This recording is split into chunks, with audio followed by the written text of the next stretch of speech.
Boa noite, queridos. Boa noite, irmãos e irmãs. E que culto maravilhoso. Que Deus me dê a graça de não estragar esse culto, porque acredito que o Espírito Santo já falou tanto aos nossos corações. Hoje é um culto alusivo ao Dia das Crianças, e por isso que eles fizeram aqui a participação deles.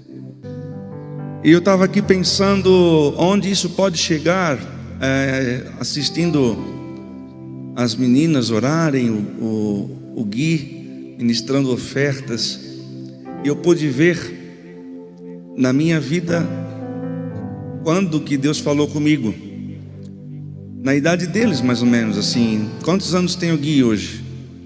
Alguém sabe? Cadê a Dani? Está aí? Está na cozinha? Uns 12, 11, 12, né? E tinha um irmão que me encontrava no corredor da igreja, e ele olhava e dizia que Deus ia me usar, mas eu com 11, 12 anos não fazia ideia de como que ia ser, quando, onde, fazia ideia nenhuma de vir morar em Blumenau. Então, vai saber onde essas crianças vão chegar, né? Fiquei lembrando de bandas que o Senhor tem usado pelo mundo inteiro, que começaram na adolescência. A gente não sabe onde a semente vai chegar. Então, pai, mãe, você que tem filhos e tem a oportunidade de criar seus filhos no caminho, o faça. Não castigue seus filhos, os tirando do chamado. Tem gente que vai castigar o filho e diz: eu vou tirar minha filha da dança, eu vou tirar o meu filho da banda, vou ter que aprender a ser gente. Mas tu vais botar ele aonde? Tu vais fazer o quê? A palavra de hoje tem bastante a ver com isso. E eu quero começar falando com vocês do chamado de Samuel. Lá em 1 Samuel capítulo 3, Samuel, que era um filho da promessa, um filho de muito pedido. 1 Samuel 3 fala assim: entretanto o menino Samuel servia ao Senhor perante Eli. E a palavra do Senhor era muito rara naqueles dias. As visões não eram frequentes. Sucedeu naquele tempo que, estando Eli deitado no seu lugar, e ainda não se havia apagado a lâmpada de Deus, e estando Samuel também deitado no templo do Senhor, onde estava a arca de Deus, o Senhor chamou: Samuel, Samuel, e ele respondeu: eis-me aqui. Foi cantado aqui hoje algo semelhante. Falou da disposição de estar diante de Deus. Perceba, a mãe de Samuel clamou muito a Deus para ter um filho, muito mesmo. Entregou esse filho para servir, e esse filho foi entregue nas mãos de um sacerdote chamado Eli. Eli tinha a direção do serviço sacerdotal, mas não era o melhor sacerdote possível. Mas nada disso influenciou a decisão da mãe de Samuel, porque ela deu uma palavra para Deus.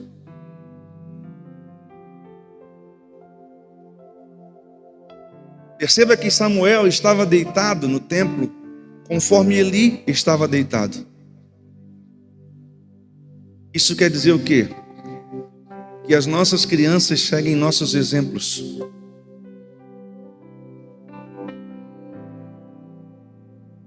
E Samuel deitado estava, mas estava atento a uma voz diferente, que não era a de Eli, ou que não era a do Eli. Vamos tratar assim, porque Eli também é um dos nomes de Deus. Ele não era a voz do seu sacerdote, era a voz de Deus falando com ele. E quando Samuel responde, Deus fala com ele, e daqui a pouco ele pergunta: mas o que tu queres, Deus? Ele disse: eu não falei contigo, eu falei com Samuel. Ou seja, sua mãe determinou que ele ia servir no templo. Mas Deus muda a história de Samuel, mesmo sendo ele já um menino consagrado a Deus. Nós não estamos falando de um menino que estava entregue na escuridão e nas trevas do mundo. Nós estamos falando de um filho de muito choro, um filho suado, porque sua mãe não podia ter, um filho consagrado. E mesmo assim, Deus muda a história daquele menino, transicionando ele do templo, ou seja, do sacerdócio, ao profético. Para a mãe, ele seria um sacerdote, mas para Deus, ele foi um profeta. Para a nação de Israel, ele foi um profeta.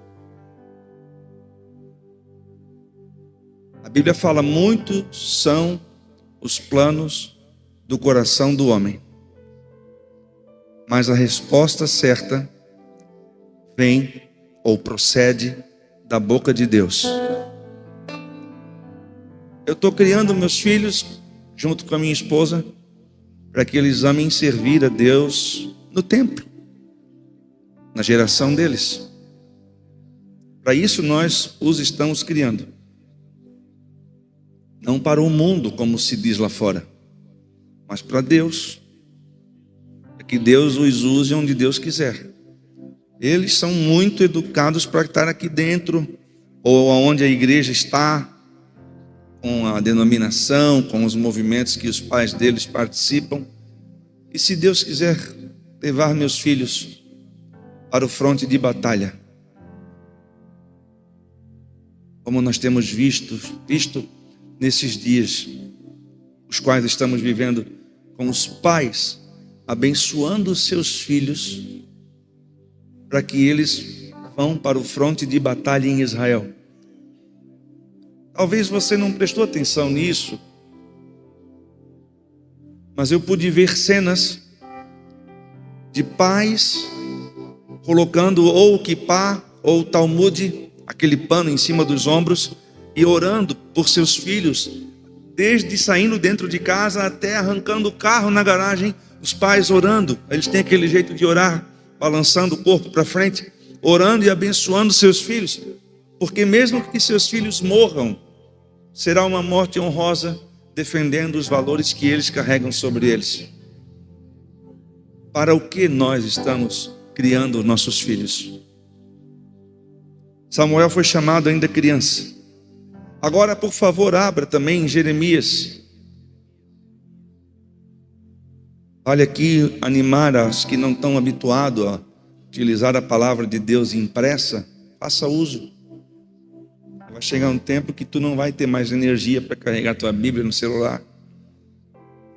Como disse um rabino que eu conheci, essa tecnologia não tem melhor. Qual, rabino? A do papel. Essa nunca fica sem bateria.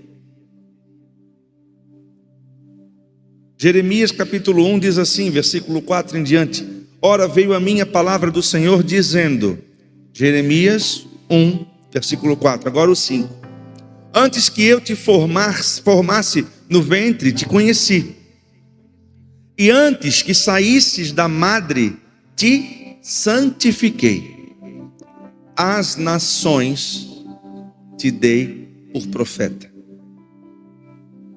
Então disse eu, ah, Senhor Deus, eis que não sei falar, porque sou um... O que está escrito aí? Aqui na minha versão diz menino, criança. Talvez alguma versão diga muito jovem. Porque sou um menino, mas o Senhor me respondeu, não digas eu sou um menino, porque a todos a quem eu te enviar, irás. E tudo quanto eu te mandar, dirás.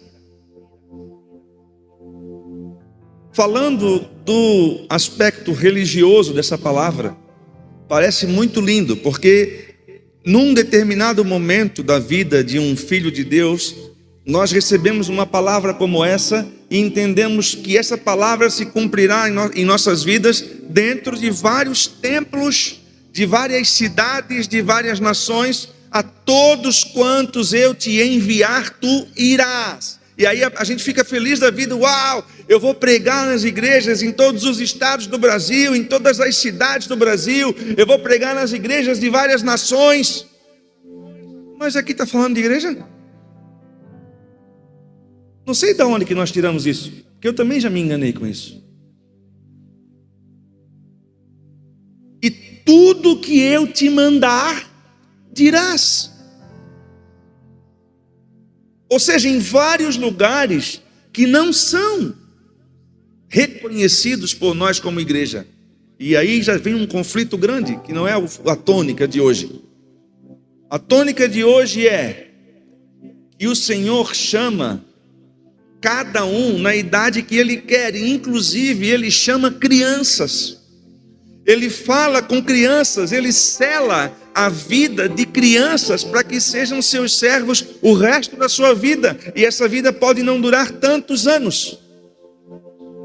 Vide Jesus, só 33. Jeremias cometeu erros, cometeu. Pagou pelos erros que cometeu, pagou. Mas foi profeta de Deus na sua geração e nos lugares onde Deus o levou, que não eram igrejas, eram lugares de governo, eram lugares de confronto, eram lugares onde o povo estava, independente do lugar que fosse, ele estava lá para dizer a verdade. E a vida de Jeremias foi uma vida diferentona, não era uma vida evangélica.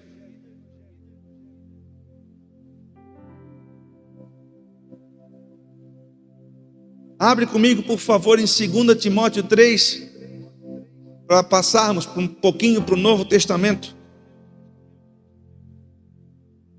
2 Timóteo capítulo 3 diz assim, versículo 14, Paulo escrevendo a Timóteo. 2 Timóteo capítulo 3, versículo 14. Tu, porém, permanece naquilo que aprendeste. Tu, porém, permanece naquilo que aprendeste, e de que foste inteirado, sabendo de quem o tens aprendido, e que desde a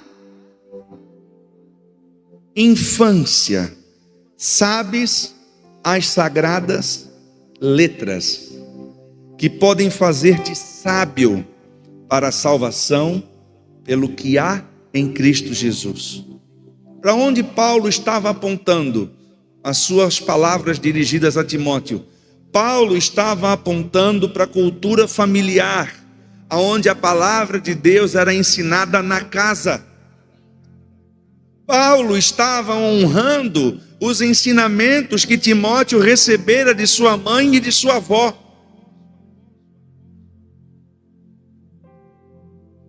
Não deixe seus filhos ficarem só com o que eles aprendem aqui. Converse sobre a palavra de Deus. Mas pastor, eu não conheço. É responsabilidade tua conhecer.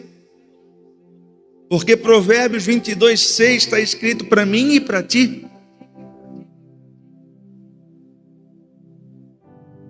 Ensina o menino no caminho em que deve andar. Os meus filhos perguntam para mim de vez em quando coisas concernentes à palavra de Deus. E eu preciso ter a resposta para eles. Porque ninguém se alimenta uma vez por semana, não é mesmo?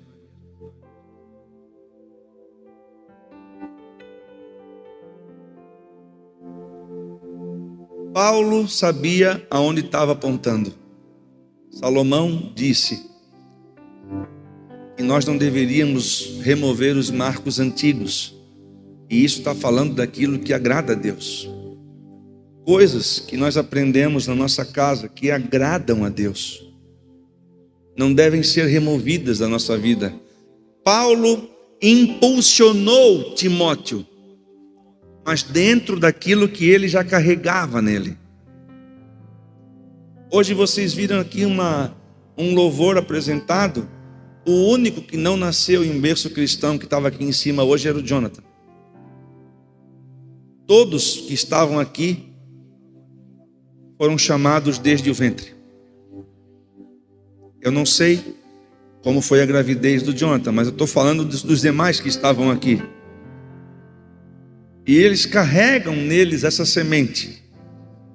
Os teus filhos também carregam. Mas a semente precisa ser o quê? Regada, cuidada. Tu não vai fazer do teu filho um ET evangélico, mas tu tem que regar a semente do evangelho no coração dele. Tu, pai, tu, mãe. Como é lindo a gente ver os filhos que se destacam. E eu fico muito pensando naqueles filhos que nada têm. Eu acabei de dizer aqui que ninguém vive só de uma refeição por semana. Mas e aqueles que nem essa refeição têm? Outro dia eu conversava com alguns pais dizendo, daqui 10 anos talvez, um pouquinho menos, um pouquinho mais, os nossos filhos serão destaques não só aqui dentro, mas serão destaques na geração deles, porque são meninos e meninas criados de um modo mais raiz. São meninos e meninas criados sem aquele mimimi, sem aquela frescura.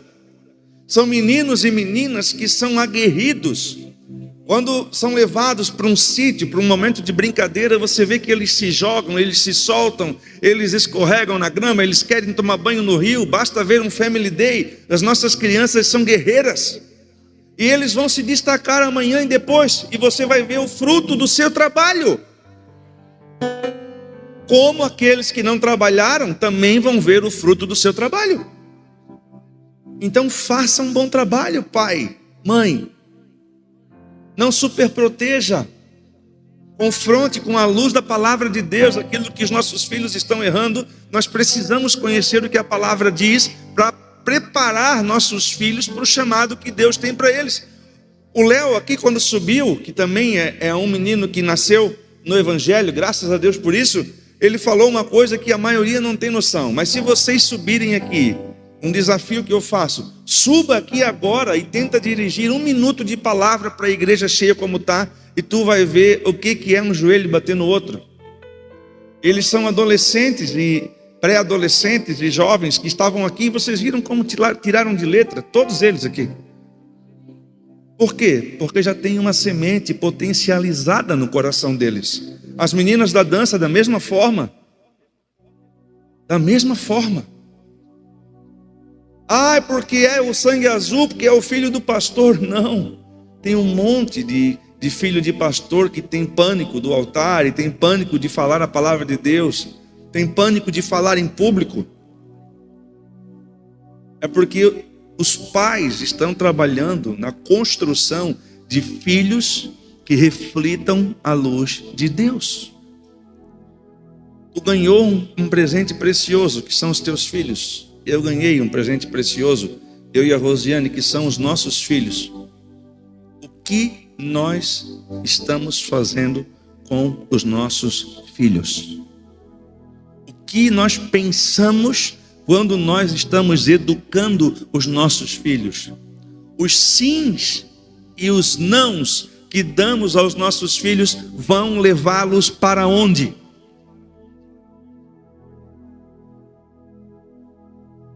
E Lucas 2, para terminar. Lucas capítulo 2. Evangelho de Lucas capítulo 2.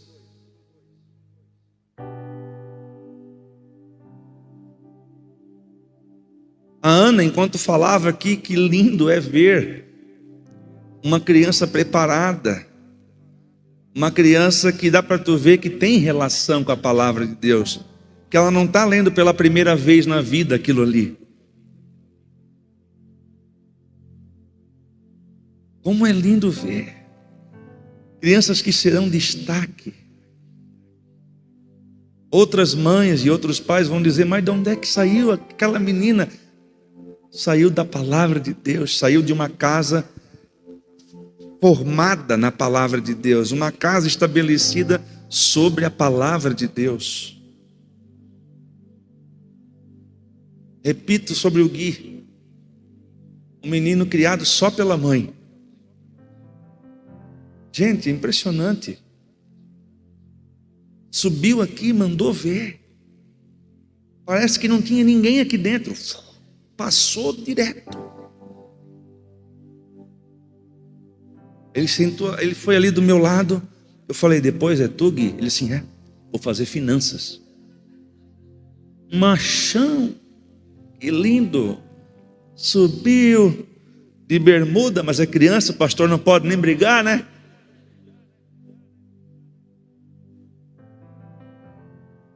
Olha, gente, sinceramente, eu estou muito feliz de ver esse culto acontecendo aqui hoje. Lucas capítulo 2, versículo 46, dorme com essa. E aconteceu o quê? Com esse personagem que a gente vai falar agora, não podia ser diferente, né? E aconteceu o quê? Passados 3 dias, Jesus gostava de uns 3 dias, né? O acharam no templo, sentado em meio aos... Feliz dia dos professores. Em meio aos doutores, ouvindo-os ou interrogando-os. Tu sabe, e eu também sei, que a gente só faz perguntas acerca daquilo que nos interessa. Ou não é? Às vezes alguém comenta um negócio contigo, tu não está nem aí, diz: ah, legal, top, como diz o meu filho Mateus, top, ou bacana. Jesus estava ouvindo os doutores e perguntando coisas para eles. Detalhe: com certeza ele não era um menino que incomodava, porque seus pais perceberam que ele não estava junto 3 dias depois. Filho que não incomoda, os pais esquecem na igreja dormindo, né, Sara? E quando os pais voltaram para encontrá-lo, a mãe dele pergunta para ele: Vou replicar a minha mãe se fosse perguntando para mim: Jesus, o que tu estás fazendo aqui, guri? E ele, bem, a identidade formada, 12 anos de idade: eu estava aqui cuidando dos negócios do meu pai. Será que esse menino foi bem instruído? Isso não é porque era Jesus, milagre, não sei o que, não sei das quantas. Ele era bem instruído. Ele tinha exemplo, ele tinha chamado. José e Maria sabiam de quem que eles estavam cuidando. Aquele menino custou caro para eles. Para nascer, eles tiveram que viajar. Depois de nascido, eles tiveram que se esconder. Era um guri especial. Tão especial a ponto de parecer petulante. Porque tu já viu como é? Quem tem identidade perante quem não tem identidade, parece que é petulante. Ah, o que é que tu pensa que tu é? Não, eu estou aqui cuidando dos negócios do meu pai. Enxerido, metido. Não é metido, é porque a pessoa sabe o que está fazendo, sabe para que foi chamado.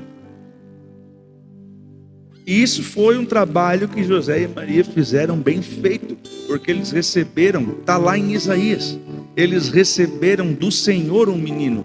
um menino nos nasceu, um filho se nos deu, e o principado está sobre seus ombros, e será chamado Emanuel, Deus conosco. Pensas tu cuidar de uma criança como essa?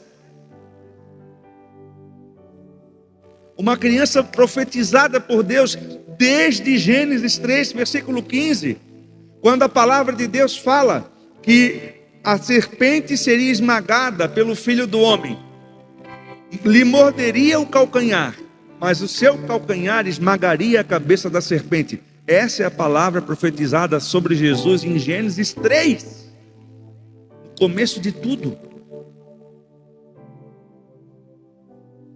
E se o nosso filho, ou os nossos filhos, tiverem um chamado ardente como esse?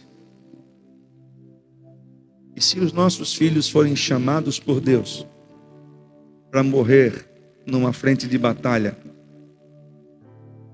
E se os nossos filhos forem chamados por Deus para coisas que eu e tu não gostamos de fazer, coisas que eu e tu consideramos ruins, sujas?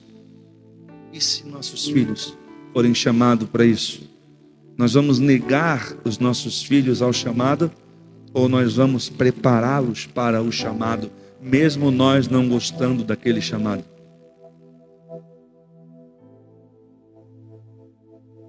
Não foi fácil para Maria, nem para José, entregar seu filho.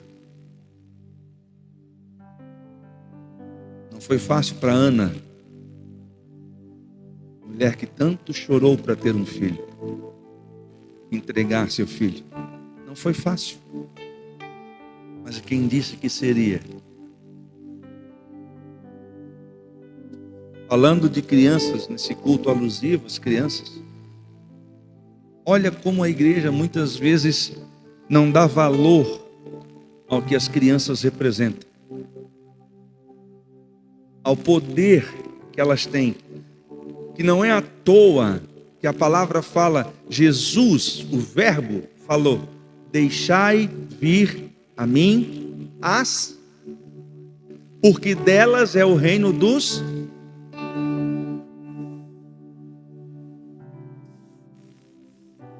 Olha para os teus filhos, olhemos para os nossos filhos, encarando a vida deles como o nosso chamado, como parte daquilo que Deus tem para nós. A nossa equipe de professores aqui dessa casa se esforça muito.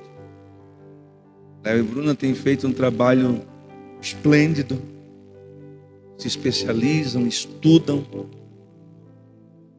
As crianças os amam,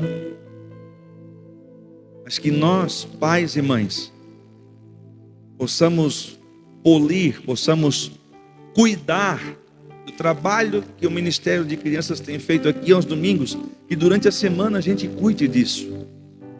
Os nossos filhos nos vejam relacionando com a palavra de Deus, nos vejam relacionando com a oração. Que algumas das vezes que a gente saia da nossa casa, que eles escutem nós falando onde vamos. Vamos na igreja, a gente vai orar. Nós estamos num tempo de oração por Israel. Traz teus filhos, bota eles aqui na roda da cadeira aqui para orar junto por Israel, para que eles vejam os pais relacionando com a oração. Gente, o exemplo arrasta. É bom que os nossos filhos nos vejam saindo de casa para o trabalho. É bom que os nossos filhos nos vejam em casa orando, agradecendo a Deus pelo alimento. É bom que os nossos filhos nos vejam abraçando sua mãe, ou a mãe abraçando o pai. É bom, isso tudo é um exemplo que lá na frente eles vão ter como padrão. Onde o pai vai hoje? O pai vai na igreja. Onde o pai vai hoje? Vai orar. Hoje tem oração.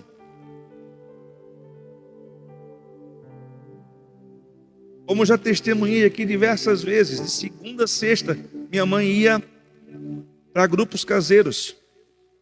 E lá ela fazia a gente participar da aula junto. Algum fruto deu.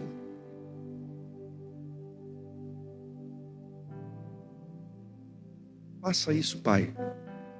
Faça isso, mãe. Termino com a frase: Não superproteja o seu filho dos efeitos da palavra de Deus. Hoje nós não vamos para a igreja porque é rotina dele, ele tem que dormir cedo.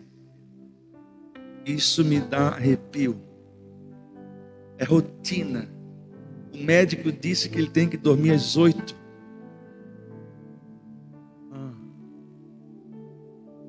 E a tua vida de congregação? E a tua vida na casa de Deus? Então, o médico dos médicos te deu um filho, te deu uma família, e a palavra do médico vai tirar teu filho daqui? Mas o médico disse, é a rotina, pastor. Mas aonde essa rotina vai te levar lá na frente? Aonde?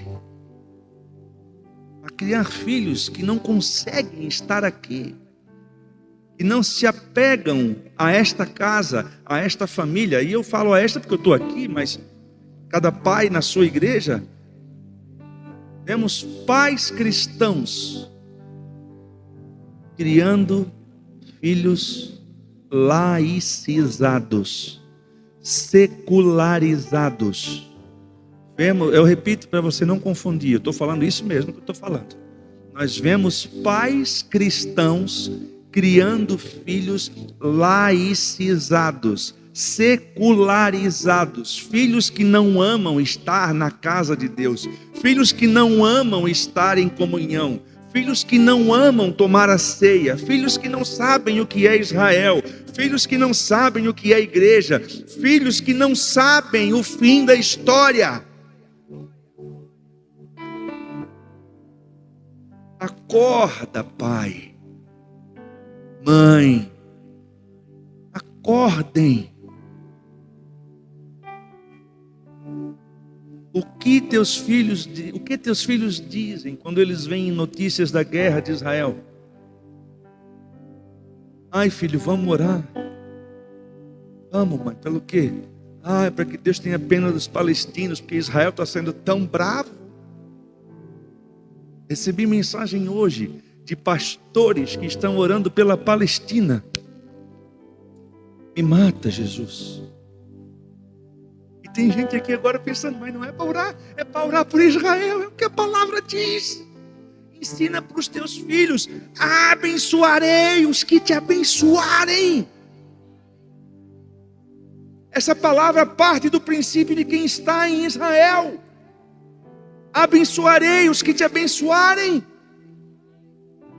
Mas tem que amar todos. É isso que está ensinando para o teu filho.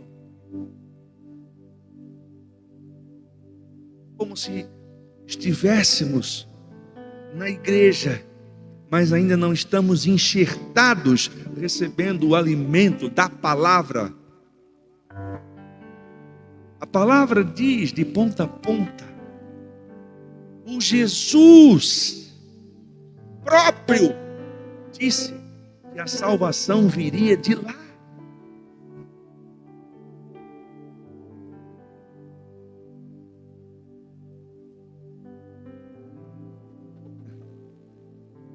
Tu tens nas tuas mãos aqueles que ainda têm condições de educar seus filhos, que já tem gente com os filhos adultos, já fizeram o seu trabalho.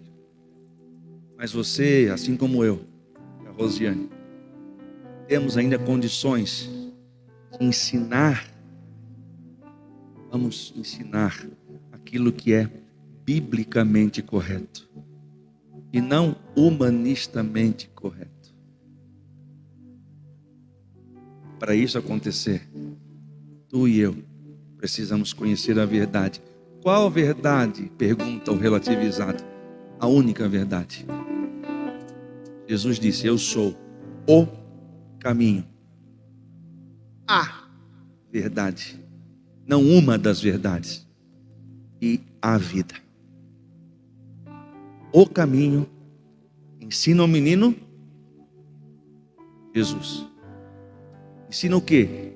A verdade, que é quem? Jesus. Para que ele tenha vida. Quem é a vida? Jesus. só bate Jesus. De Gênesis a Apocalipse, só dá Jesus. O exemplo mais maluco de criança foi Jesus. A morte mais maluca, humanamente impossível, Jesus. Olha para ele. Segue os exemplos dos pais dele. Aponta os teus filhos como ele foi apontado.